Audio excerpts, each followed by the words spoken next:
कष्टाची दुःखची भोगावे भूषण तुझे ग्रामनाथा कष्ट करोनी मालवादिसी परी झोपडी नाही लेट किसी स्वातंत्र्याकरिता उडी घेसी मजा भोगती तरासी ऐशा भोळ्या शंकरासी सौख्य लाभावे सर्व देसी मानवाची पूर्णता तुझसी प्राप्त व्हावी मना वाटे भोळे शंकर म्हटलेला आहे माझ्या शेतकरी बापाला.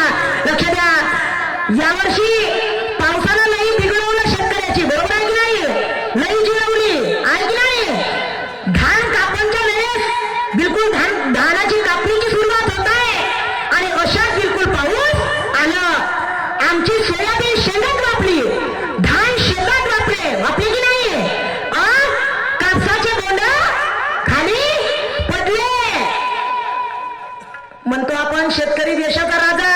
अरे निसर्ग कोपतोय, कारण की माणसाचेच विचार आज बदलत चालले, तर निसर्ग कोपल्याशिवाय राहणार नाही.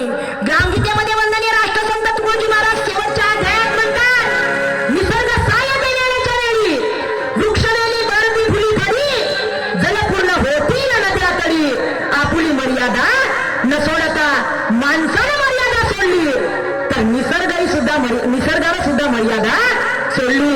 आणि बघा, ग्रंथ असा आहे ग्रामगीता, 41 अध्यायाचा हा ग्रंथ आहे आणि 41 संतांना या ग्रामगीतेमध्ये वंदनीय राष्ट्रसंत तुकडोजी महाराजांनी बसवलं. किती संतांना? 41 संतांना.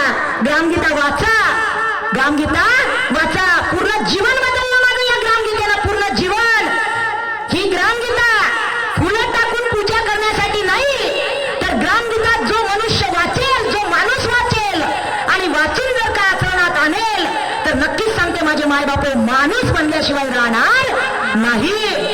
राष्ट्रसंत तुकडोजी महाराज म्हणतात, ग्रामगीता नवे पारायणासी वाचता वाट दावी जनासी समूळ बदलवी या जीवनासी मनी घेता हरकतीचा, मनी घेता हरकतीचा. म्हणून वाचा, काय वाचा? ग्रंथ ग्रामगीता वाचा. वाचा वाचा ना वाचा ना, गावा गावात वाचा ना, वाचा वाचा ना वाचा ना, घरा घरात वाचा ना, शहरा शहरात वाचा ना, खेड्या खेड्यात वाचा ना.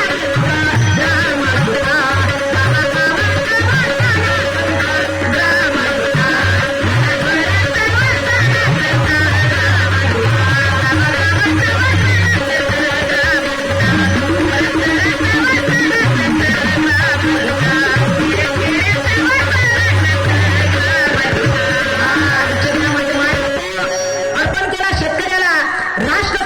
लक्ष द्या इकडे, राष्ट्रसंत तुकडोजी महाराज एकदा नागपूरच्या व्यासपीठावरती वंदनीय महाराज विद्वान मंडळी बसली होती प्रवचनामध्ये. तुकडोजी बाबाचं प्रवचन 20 मिनिट राष्ट्रसंत तुकडोजी महाराजांनी प्रवचन दिलं, 20 मिनिट. आणि ती विद्वान मंडळी ऐकत होती. जसं महाराजांचं प्रवचन झालं, महाराज बसले व्यासपीठावर, ती काही मंडळी उठली, तुकडोजी बाबांच्या जवळ आली आणि तुकडोजी बाबाला काय म्हणतात, बाबा तुकड्या बाबा, तुम्हाला सुख आणि आनंद केव्हा मिळेल सांगा. तेव्हा राष्ट्रसंत तुकडोजी महाराजांनी असं नाही म्हटलं की तुम्ही माझे गावागावात पुतळे बांधा तेव्हा मला सुख आणि आनंद मिळेल, नाही. हा उत्तर राष्ट्रसंताचं नव्हतं. किंवा वंदनीय महाराजांनी असंही नाही म्हटलं की तुम्ही माझी पुण्यतिथी गावागावात करा तेव्हा मला सुख आणि आनंद मिळेल, नाही. माझे मायबाप, राष्ट्रसंताचा सुख आणि राष्ट्रसंताचा आनंद